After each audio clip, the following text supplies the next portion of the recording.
A chilly dawn swept over the stone towers of Castle Fauren, jagged shadows cast across the muddy courtyard.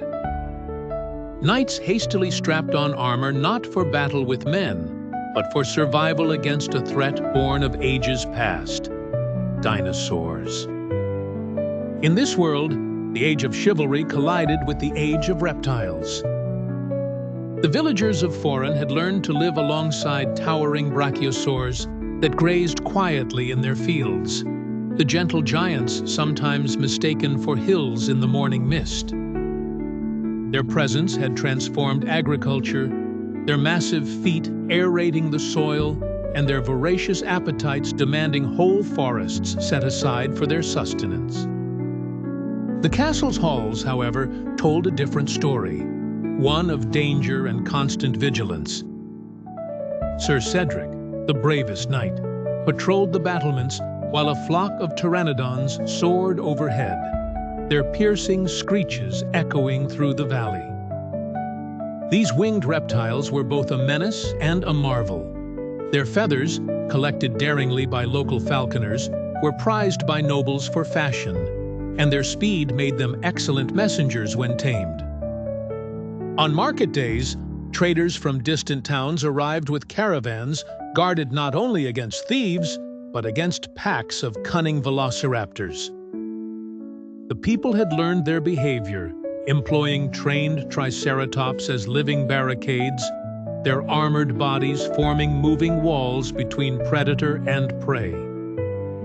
Children gathered to watch as the triceratops stomped in a ceremonial dance meant to scare off much larger threats, and storytellers regaled them with tales of a legendary king who had once ridden a stegosaurus into battle.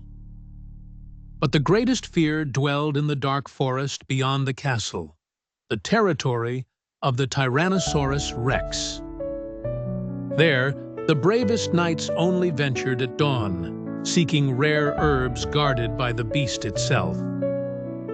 Lady Marianne, the castle's herbalist, had mapped the great predator's movements, timing each foray between its hunting hours, relying on a network of spies, including clever corvids that followed the carnivore's path. One autumn, rumors spread of a plot. The ambitious Lord Harrow of a rival fiefdom had discovered a nest of raptor eggs and, with the help of a sly alchemist, intended to hatch and train them as his own shock troops. The revelation triggered a frantic scramble. The king called for a council, and Cedric led a band of knights under banner and torchlight to Lord Harrow's stronghold. There, after a tense battle of steel and talon, the castle was overrun not by men, but by beasts. The rampaging raptors, half-trained and wholly unpredictable, turned on their masters, forcing a dramatic truce. The agreement ended the dangerous experiment, but heralded new laws. Dinosaurs, ever powerful and never fully tame, could only be used for peaceful purposes under royal charter. Medieval science flourished, inspired by the towering bones and living specimens surrounding scholars. Monks penned treatises on dinosaur anatomy. Engineers devised pulley systems to harness Stegosaurus' strength for irrigation, and artists painted grand tapestries depicting knights locked in struggle or alliance with creatures of prehistory. Churches built soaring towers not just for prayer, but to allow sentinels a better vantage above the shifting herds of dinosaur herds.